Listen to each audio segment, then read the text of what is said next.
It's really good to be here. My name's Dan Elsner.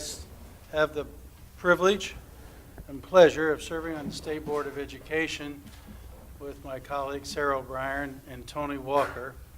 And at one meeting some months ago, we were asked to chair a turnaround committee. And the turnaround committee is a group from the State Board of Education, ably assisted by a wonderful State Board of Education staff and to some degree the department in looking at turnaround. With that in mind and a broad-based support for the law, under Dr. Tony Bennett, 5 years ago, we started 6 years ago, we put a lot of resources in looking at chronically failing schools, since consultants. I'm looking at Sarah and Tony, you came on the board. We probably visited 20-some schools with consultants, looked at improvement plans, because frankly, the last thing the State Board of Education wants to do is intervene in a local school. We want to keep that, again, the decisions closest to the children and families served. And through that process, some of the schools started to turn around and got off the chronically failing list, which is 6 or more years of being, for lack of a better term, an F school, a school that's in with low results and declining. Very disconcerting, because it means we're not creating a future there. So we did intervene, and now we're well into it, and we want to know, with the particular schools we intervened with, what do we do next? With the approach the board took on these schools that we intervened with, what have we learned? How could we do this better? How could, frankly, we avoid it? And if we are going to intervene, how do we maximize? What have we learned? We've learned that I think almost universally our interventions have made them better. Good enough? Not yet, but all better. And then the third thing I'd like to do is sit down with the governor and legislators and talk about some recommendations the board might have into adjusting the law. Because the law, we've learned a lot. And we're learning a lot around the country. We're going to hear from Mass Insights today. So we've had wonderful hearings. This is the 4th one. We've been in lovely Gary, talked to wonderful people there, 2 in Indianapolis, and now we're in Evansville, and we thank you for your hospitality and all the hard work you're doing. Mr. Superintendent, we've met before, and I know of your commitment. I talked to some community leaders from here not too long ago and said, well, that man's working very, very hard to improve schools here, and so there's a deep dedication, I know, because a lot of people are telling us that, and I've spoken with you and your colleagues. So it's always a team effort. So we really are pleased to be here, and thank you for your hard work. We're going to there's no public comment, so that item is complete. And then we're going to adjust a little bit the presentation. We're going to start with Mass Insight on the work they've done here in EVSC. That's the acronym I believe you use here. And then we'll do a presentation by the Evansville-Vandenberg School Corporation Transformation Zone. And then we'll go to a presentation by National Consultant Public Impact. I think I have that correct, which is a good thing. For being a chair, I have to be correct. So, are there any comments by my colleagues on the State Board? Sarah? Well, I just have a few, and Dan, you're quite right. We have learned a lot. I learned a lot today, quite frankly. I am so glad I made the 5.5-hour trip down to Evansville.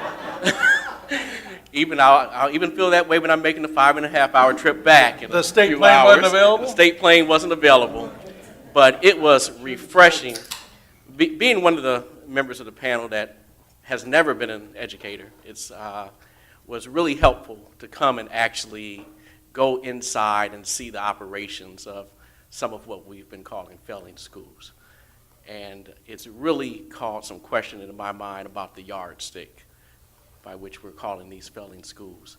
I think I need to say here today that what I saw at Glenwood Leadership Academy is not a failing school. And I think this community should be very proud of what's going on there. And I've been uncomfortable over the years just having an accountability rubric at the elementary school level that measured standardized testing scores. And I think Glenwood Leadership Academy is a perfect example as to why that model doesn't really work.